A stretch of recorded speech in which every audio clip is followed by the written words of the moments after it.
Honestly, though, why would you want any of these guys? Why do you want the rookie running back who's maybe going to get 40% snap share in the 7th round? Why do you want LeGarrette Blount, who's going to score 3 touchdowns one week and then get 1 point the next? And particularly in anything less than full point PPR, why would you want Theo Riddick? You're listening to Let's Talk Fantasy Football, where men of fantasy genius have realized, hey guys, we don't need real football skills to dominate on the fantasy field. Yeah. So slap on your pads and grab your helmet. Shit's about to get real. Welcome back, ladies and gentlemen, to another edition of Let's Talk Fantasy Football. I am here with not one, but 2 of your favorites. I am here with my good buddy, Nick Schreck. Shrek, what's up? What's up, Walsh? Good to be here. And I am here with my other good buddy, Vinny Gonzalez. Vinny, how we doing? Doing great, Walsh. Very excited for the rest of the NFC North. Yeah, we're going to get into the rest of the NFC North. If you haven't listened to part 1, we covered the Bears and we covered the Vikings. So part 2, if you know your NFL divisions, means that we are covering the Packers and the Lions. So stay tuned for that. It should be a lot of fun. But first, I need to tell you guys about Auction Draft. So Auction Draft is the best site for running your fantasy football auction league in 2018. You can sign up now and get on the list for launch by going to letstalkfantasyfootball.com/auction draft. And if you use the promo code Let's Talk Fantasy, that is all one word, no spaces, all lowercase, you can get 25% off your league. We also want to give a shout out to SleeperBot for just being incredible. They're always on the ball with alerts, news, and now they're adding to their offerings. You can check out their app if you don't have it already for a new way to mock draft and to host your season-long leagues. So find them on the major app stores. You guys already know the ones. So now that we have that out of the way, guys, we're going to get into the NFC North here. We're going to get into the Packers to start. The Packers last season, kind of a lost season for them with the Aaron Rodgers injury. Brett Hundley's still on the team as the backup. They also brought in DeShone Kizer as, a competition for Hundley for that backup job. I'm not entirely sure what his role would be. But let's start with Aaron Rodgers. Aaron Rodgers is going as QB1, second pick in the 4th round, as you would expect. Shrek, what are your thoughts on this? Do you anticipate taking him, or are you just going to wait it out? I'm going to wait it out in typical LTFF fashion. But, I think if you want Aaron Rodgers, that's typically how this usually goes. If you want an elite QB and you want to pay, go get him. I'm not going to tell you who you have to rank 1, 2, et cetera there, because I'm never going to own them. But it's Aaron Rodgers, so that's as much as I got. Yeah, Vinny, what's your thoughts? Yeah, pretty much the same. If you want the best quarterback in football, you're going to have to pay this price, possibly earlier in some leagues. So if that's what you want to do it. You really can't go wrong with Aaron Rodgers. You won't have to worry about it for the rest of the year, barring injury. But it's a high price to pay in your league, so just be aware of what you're doing. Yeah, for what it's worth, I don't think the second pick in the 4th round is as bad as it's been in previous years. I might be just misremembering that. But still, no fucking way I'm going to own him. All right, let's move on to some interesting stuff that we might have different takes on. We'll get to running back with the Packers. So they've got 3 guys here. Aaron Jones going running back 34, 4th pick of the 7th round. Jamal Williams going running back 43, 7th pick of the 9th round. And then Ty Montgomery going running back 45, just a couple picks behind Williams, as the 12th pick in the 9th round. All these guys at times last year were incredible. At the beginning of the year, Ty Montgomery, it looked like he was going to be a top 5 running back for the rest of the year. Then he got hurt. Aaron Jones comes in. Aaron Jones looks great for his time. He gets hurt as well. Jamal Williams comes in, produces with the work that they give him. So how are you guys ranking them? I guess, Vinny, I'll start with you. How are you ranking them, and which of these guys is your favorite at their price? I think they're ranked correctly. So that would be Aaron Jones, Jamal Williams, Ty Montgomery. That's just going off of what I expect the Packers to try and do. I think they invested a lot of time in our pick, like the high value pick in Aaron Jones. I think they might want to see what they can get with him. if they can steady him out. Ty Montgomery's just not been able to stay on the field. The workload for RB seems to be a little heavy for him. And I think a crowded backfield as it is, I think Montgomery will get squeezed out. But that's why his ADP is so low, and it's worth a shot at, pretty much the 10th round. So I don't have a problem with where any of these guys are going, really. It's a complete shot in the dark, especially right now, but it probably will still be a shot in the dark when drafts roll around. So I think you're investing a heavy pick in Aaron Jones somewhat at the early 7th, but I think that's where I like it. I think the most ambiguity is with Jamal Williams. I'm not really sure where he fits in because Aaron Jones kind of outranked him on the depth chart before. When Montgomery went down, Aaron Jones did great. And then Jamal Williams just stepped in and did well with what he had, but he was the only guy there. So I think Jones pretty much is number 1 on the depth chart and number 1 in fantasy for me. Williams at 2 and Montgomery at 3 with a nice late round pick for Montgomery. I just don't see it for Williams. Totally fair. I think for me it's Aaron Jones. I think it is ranked 1 where he should be. But I think you flip-flop Jamal Williams and Ty Montgomery. If you're ranking him 1, 2, 3, I like his value the best at running back 45, obviously being the cheapest. I think he stays a decent role in that offense, again, pending health. And we know that's been the issue, and we can never guarantee that. But I think he keeps a significant role there, and at the cheapest price, I think he has the best upside. ESPN's Rob Dombrowski writes, Ty Montgomery appears to be set for a significant role in this offense. And you have Mike McCarthy saying that the offense is suited for T.Y.'s skills. There's no question about that. What that means now, who the hell knows? It's coach speak. It is June. But I think that is an encouraging piece for Ty Montgomery. And I wouldn't be surprised if his value goes above Aaron Jones. But I think right now they're ranked right. I also want to note, I don't know if we've heard anything. I may have just missed it, but Aaron Jones pled no contest to a marijuana-related charge stemming from an arrest in October. I don't know if the league will do anything with that or not. But, again, it's June. It's just, I think, something to note. If anything, I think that makes him more valuable. He's obviously the coolest guy. He's cool as fuck. Guy loves smoking weed, dude. No, realistically, I think Aaron Jones showed the most last year. If you look at their yards per carry, Montgomery and Jamal Williams, which, not the best measure of all time, but Montgomery and Jamal Williams, both under 4 yards per carry. Aaron Jones about 5.5 when he got that work. So I think he showed the most talent. I don't know if they see him as a guy who can hold up under a huge workload, and I don't think they really need to with all 3 of these guys. So I'm going to kind of cop out on my own question and say that I really think this depends on, the preseason. It depends on camp. How many snaps people are getting with the first team. That's right. Go fuck yourselves. I made you guys answer a question, and then I didn't answer it myself. I really think it depends a bunch, but for what it's worth, I think Aaron Jones is the most talented out of these 3. I don't know. That's my take on it. I guess moving on to wide receiver, the big news, obviously, Jordy Nelson's gone. He's on the Oakland Raiders. So that means we've got Devontae Adams, we've got Randall Cobb, and we've got Geronimo Allison as the top 3 guys. They are going Devontae Adams, wide receiver 7, way up there, 2.06 in the draft. Randall Cobb, wide receiver 35. That's the last pick in the 7th round. And then Geronimo Allison, wide receiver 62, 3rd pick in the 14th round. It's also worth noting that they drafted 3 wide receivers. So that is a lot to kind of throw into those mix. I don't know if it's expected that any of them are going to get into this mix in the top 3, but their names are Jamon Moore, Marquez Valdez-Scantling, and then Equanimous St. Brown. And yes, those are all real names. They are pretty insane names. Anyway, I think the biggest question going for this, guys, is do you think Devontae Adams is worth it at that price? And Vinny, I'll head to you.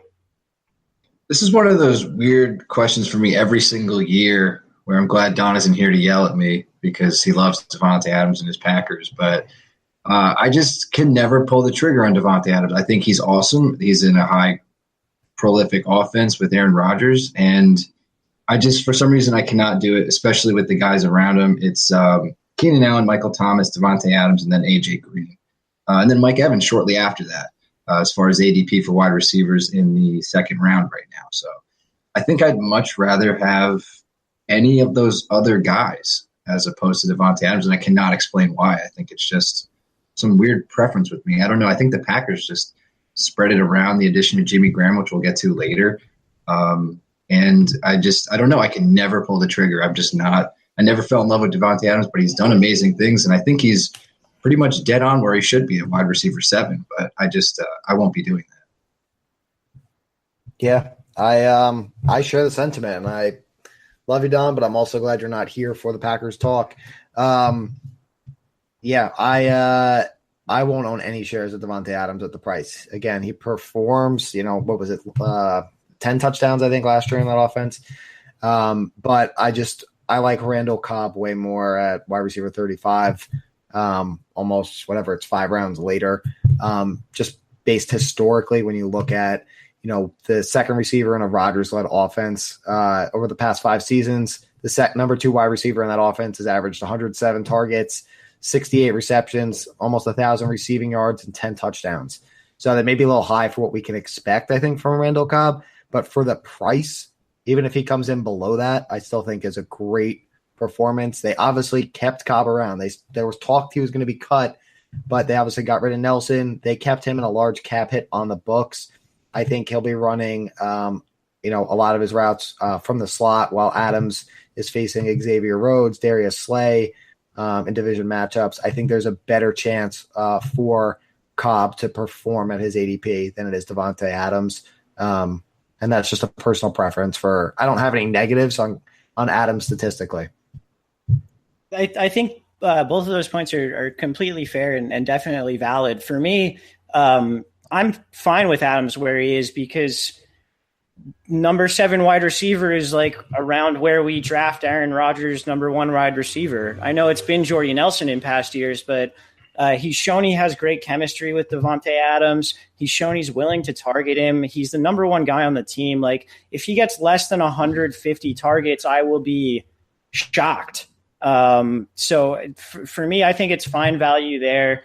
Cobb, Shrek, you made some very good points on that. See, I don't know if I like him as much because I think the number 2 wide receiver on the team is Jimmy Graham, not Randall Cobb. When they brought in Mercedes Lewis as another signing, my first thought was, Jimmy Graham's going to get split out every play. Like he's going to be on the field for 90% of the snaps. And I know this is kind of getting ahead into tight ends, but I think Jimmy Graham is really going to play more of wide receiver than tight end for them this year, despite what his positional demarcation is within the league. And I really think that plays a major role for me. I expect him to eat up a ton of targets, eat up a ton of red zone targets, which he actually led the league in red zone targets last year. So I really see Graham as the guy outside of Adams that you want to own.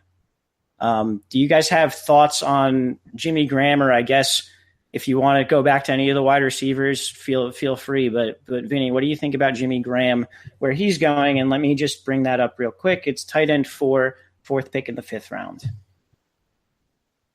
Yeah, it's too early. Like I just hate doing tight end super early. And I know we talked about this in the offseason when he got traded initially. And I think Matt brought it up, and I completely agree that the Packers just have a tough time integrating the tight end to their offense. And I like they've had prolific guys like Jermichael Finley. I just can't believe I just called him prolific, but Jermichael Finley was pretty good. When he was healthy, they tried to get Jared. Yeah. But, they tried to get Jared Cook involved. I guess he was a little washed, but they bring in Jimmy Graham, who's getting up there in age too. So it'll be interesting to see how they integrate him. But I think I don't think the yards, I don't necessarily think he's going to be eating targets and going out wide like you were insisting. But I think the touchdowns are there, and that's the important thing. The upside is always going to be there. Rodgers is going to throw for 30 plus anyway. So a lot of those probably will go to Jimmy Graham. It's just that makes him touchdown dependent. You're going really early in the 5th round in a very awful tight end pool that it always is. So it's just a little too pricey for my blood as usual. But I don't know. I don't know about the targets really. That's probably where it mainly concerns Mainly where my concerns lie. And that's fair, Shrek. I'll get to you in 1 minute. I just wanted. I might be. I might be assuming too much cohesiveness within the front office, but like, why the fuck do you sign him unless you have a huge plan to integrate him into the offense? And I know the Seahawks did the same thing, and they didn't really have that big of a plan until year 2 when they figured out how to use him. But I don't know. It's just like, why would you be doing what you did in the offseason unless you're going to make him a target monster for you? But Shrek, what's your feelings on the subject? Yeah, I mean, I tend to echo Vinny's sentiments here. One, just historically, tight ends, we don't do it. We don't pay up. I think it's way too rich for my blood. I don't really know what to make of the targets. I mean, I was like I had all my stuff there kind of behind Cobb as the wide receiver too. And then as you kind of talked a little bit, I was like, shit, Jimmy Graham is, they signed him for a reason. They paid him a bunch of money for a reason. But Vinny also, I kind of go back and forth right now because Vinny also makes the point of like, historically they haven't done a great job of the integration. So I think I still probably prefer Cobb and say he's more slated as that wide receiver 2 there. Jimmy Graham, like you said, big body, going to get his red zone looks and touchdown dependent. Again, maybe things change. It is June, so we have to see how things kind of flesh out a little bit. But too rich for my blood, but he may make some fantasy owners very happy. Just won't be me. That's very fair. And I'm saying, why would they do this unless they have like a plan? I've gotten burned on assuming that coaching staffs in front offices are being rational so many times in my life. Because you watch them pay all this money. When you were saying that, I was like, you could say that about anybody they bring in. So, why would they bring in everybody?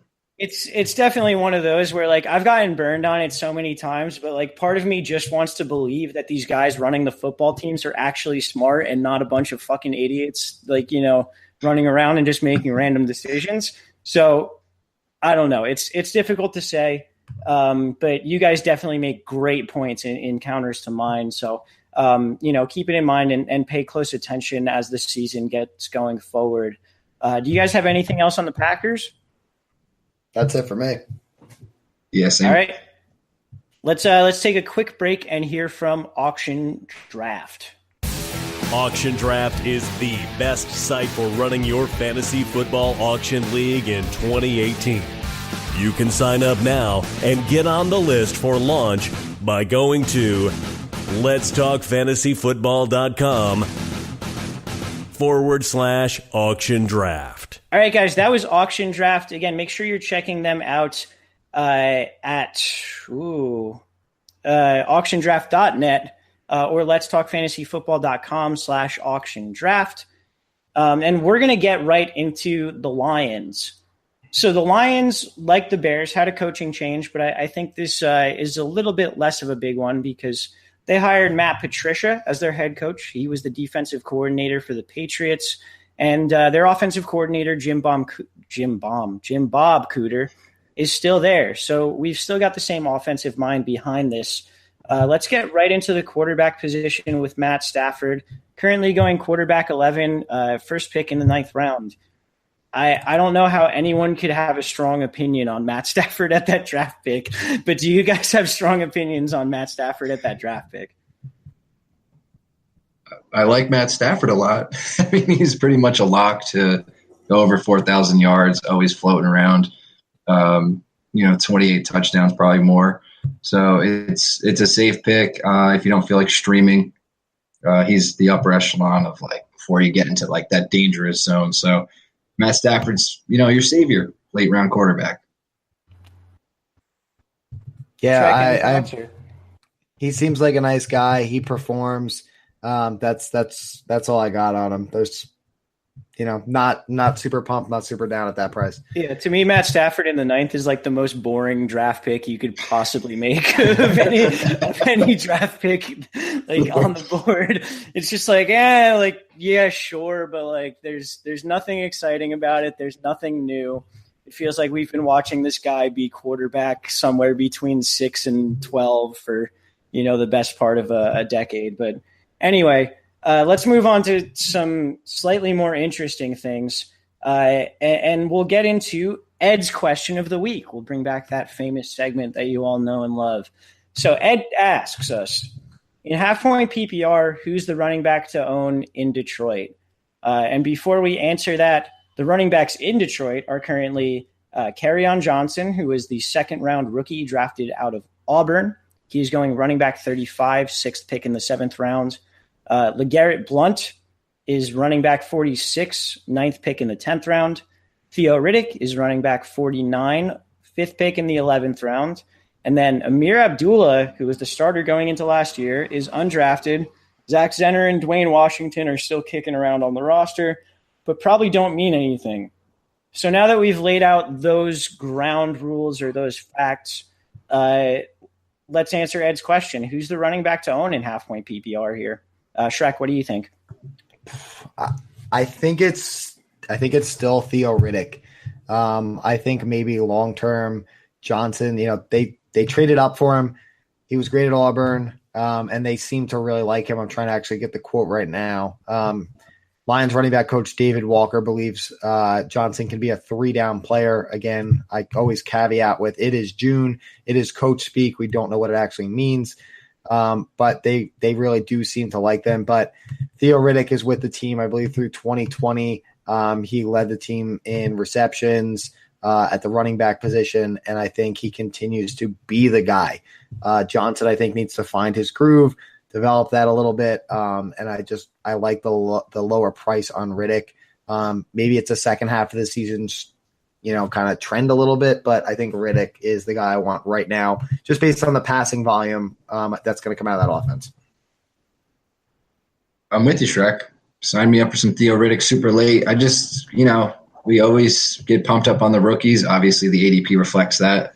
And it's just we assume too much with rookies sometimes. And I think in the Lions offense, that's absolutely the case here. We've done that with Amir Abdullah. Obviously, look how far he's fallen. He's undrafted, possibly fighting for a roster spot this year. So those guys drop quickly, and the Lions don't really run the ball too much.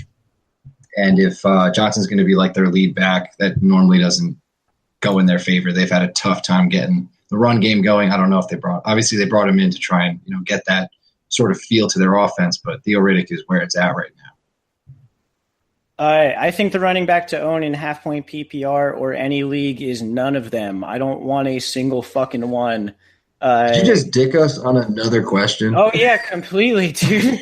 100%. The answer choices are A, B, C, and D, and I am answering E.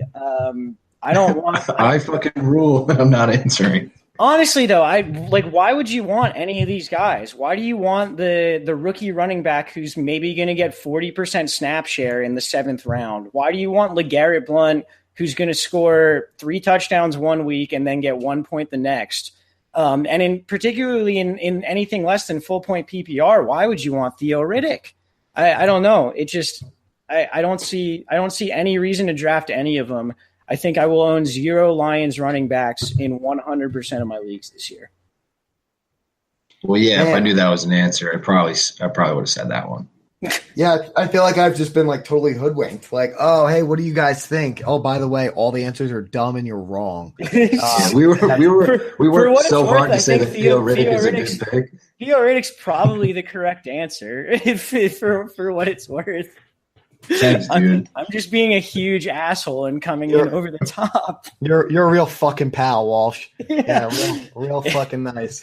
Hey, dickheads, guess what's the right answer? Not your answer. No, that's honestly that's Ed asked an extremely tough question, and I really just I don't know. Do you guys have any way of parsing through this situation other than it's probably this guy? We just did. I guess. Yeah, I mean, look, if you really want to take a stab at, again, I'm speaking now for Vinny, since we're obviously at least aligned. Fuck you, Walsh. Riddick, at least at running back 49 is cheap. He's almost free, basically, at that point, if you want to take a stab. Nobody expects Blount, I don't think, to be the lead value for you in a half-point PPR. And we don't know. It's June with Johnson, but if I'm going to spend a draft pick anywhere, it's got to be Riddick. Outside of that, I have no value to weed through. Yeah, that's the right answer. I'm obviously being a dick with my answer, but Theo Riddick's the correct answer to this question. If you do have to give one, let's move on to the wide receivers. So you know them; they've basically stayed the same. We've got Golden Tate, wide receiver 22. He is the third pick in the fifth round right now. Marvin Jones, wide receiver 25, ninth pick in the fifth round, and then Kenny Golladay. Wide receiver 57, third pick in the 13th round, so more or less free. Do you guys, or Shrek, I guess we'll start with you. Do you think these prices are okay? Do you have any issues with them? Do you think Golladay should be drafted in the 8th? I know you love that guy, but yeah.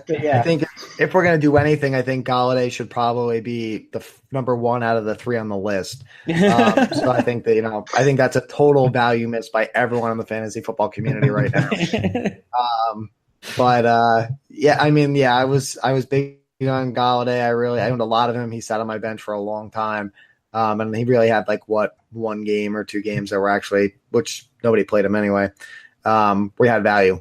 So I'm going to stay away from Kenny Golladay, even at his free price right now. Just because I was burned once. So until we get a little bit further into the off season, maybe or preseason, I should say, I'll try and get a little more substance if I really want to support Kenny Golladay as the independent pick here, in the nomination for wide receiver. But Golden Tate, Marvin Jones, their price, it really comes down to preference there. It's 6 picks apart. Who do you like better? Golden Tate, he's had 90 catches in each of his 4 seasons with Detroit. He's been extremely durable, starting 95 straight games going back to 2012. I like him over Marvin Jones there with where he is, but again, I think it comes down to preference. I think their value pick is fine. Wide receiver 22 and 25. Vinny? I love Golden Tate, where he's going. He's, underappreciated in the PPR format, especially. And I think in the 5th round, that's awesome. I love that value. So I'll probably own a lot of Golden Tate this year. And Marvin Jones scares me at this ADP. He was basically undrafted last year. If he was, it was super late. He comes in, catches a lot of 50-50 balls. He kind of saved my season in a way. He became one of my big saviors late in the season. But yeah, so fuck that guy. Yeah, yeah, sure. definitely. No, but it was so nerve-wracking watching him play because he'll have no points for 3 quarters and then he'll catch a bomb, and it's just wow, that probably won't happen too much. So thank God that happened. But it's just now his ADP is super inflated from what he did last year, and I don't know if we're going to see the same consistency, especially in the sort of game he plays where he doesn't get a lot of separation. It's going to be a lot of 50-50 balls in an offense where Matthew Stafford will throw it around a lot, but more consistent targets will be going to Golden Tate. If you're going to, have these guys priced in the same round, I think it's wrong for Marvin Jones, but I think it's correct for Golden Tate. I think that's fair. Golden Tate, it's interesting because his production hasn't really changed, yet he's somehow slipped from a 3rd to 4th round guy for the past couple of years. Now he's in the 5th. So I agree that I think he's, either slightly undervalued or at the right value where he was, because maybe he was overvalued in past years. Marvin Jones, the difference really, Marvin Jones actually had more yards last year than Golden Tate did. He also had way fewer targets and catches. So you hit the nail on the head, Vinny, where Marvin Jones is he's going to make his hay off of big plays. He's going to hopefully get some touchdowns. He had 9 of them last year. I don't know if he gets that many this year. He did lead the team in red zone targets last year, and they lost their second leader in red zone targets in Eric Ebron. So maybe he increases a little bit on that, but we'll see. I think I'm really fine with both of their prices. I think you just kind of have to know what you're getting into. With Golden Tate, you're getting short targets, you're getting consistency, you're getting that sort of thing. With Marvin Jones, you're getting the chance for a 35-point week every week. You're also getting the chance for a 4-point week every week. So it's a I guess, about your risk tolerance and things to consider. Kenny Golladay, I could see being a guy who takes up some of those red zone targets that Ebron had last year. I did want to bring this stat up. So Shrek, last year, Eric Ebron was second on the Lions in red zone targets. He had 12 targets. Do you know how many touchdowns he caught on those 12 targets? I'm going to go with 0, and I'm going to go 100% on that. The answer is 2, so you're not very far off. 12 red zone targets and 2 touchdowns. What a fucking jamoke. Yeah, it sounds elite to me, man. Yeah, I mean, you can't spell elite without Ebron. So just remember that. And I can't wait till we can talk Colts and Ebron, because lots of love for Ebron coming from this guy on the Colts. But we'll get to that. Uncle Andrew's been throwing the football around, I hear. So he's been super psyched about what he's seeing from Ebron. So it's going to be a connect, but we'll save that. That's an Indy thing. We're not even there yet. That's what we in the business call a teaser. But so moving on to tight ends, we spoke about how Ebron is gone. They brought in Luke Wilson. They brought in Levine Toilolo, who is a blocker and catches like 3 touchdowns a year. So I guess my question, neither of those guys are getting drafted. I'm not sure that either of them deserve to. But where do you think the production for Ebron goes? Does it go to some sort of combination of those tight ends? Does it get to Kenny Golladay? Are we seeing Golden Tate and Marvin Jones increase more? I don't know. I don't have the answer to this question at all. But Shrek, as the resident Ebron expert, I'll start with you. I mean, if we be honest, if I could get on the phone with Eric right now, he would tell me that he'd want them to go to Kenny Golladay. So, part of me thinks, but in all seriousness, the tight ends they'll get theirs, but I think that moves more towards maybe Golladay does actually see an uptick. Some will go to Tate, some will go to Jones, but I think Golladay probably sees more. You talked about that, the body in the red zone over the tight end. So I think it's more a boon for Golladay, and I don't know if that's just me wishful thinking because I was a year early and wrong. But I would say more towards the wide receivers than the tight end seeing that 12 red zone targets and all those drops. Yeah, I have no idea. Probably a split between Marvin Jones and Kenny Golladay as far as red zone targets, but that's all I can foresee. And then Luke Wilson and Toilolo probably each have 3 touchdowns each, so you can subtract those from the total that you're expecting. Yeah, depending on the offseason, I might be willing to throw Luke Wilson in the streamer pool. He had some interesting weeks with the Seahawks before Jimmy Graham was there. But you'd have to have things go right in the preseason, basically, in order to see Luke Wilson jump up into that. Other than that, I completely agree with you guys on where Ebron's targets should be dispersed. Do you guys have anything else on the Lions? Just God bless you, Ebron. Best of luck in Indy. All right. And with that, I don't think we have anything else. So thank you guys for listening. Check us out in all the situations that Shrek told you to check us out in at the end of part 1 of the NFC North. I don't remember what he said, so I can't repeat them. But yeah, that's the NFC North. We'll be back next week with another division. I don't think we've decided on what division. We'll figure it out. Don't you worry. And for Shrek, for Vinny, for Let's Talk Fantasy Football, later podcast. This has been Let's Talk Fantasy Football. Thanks for listening.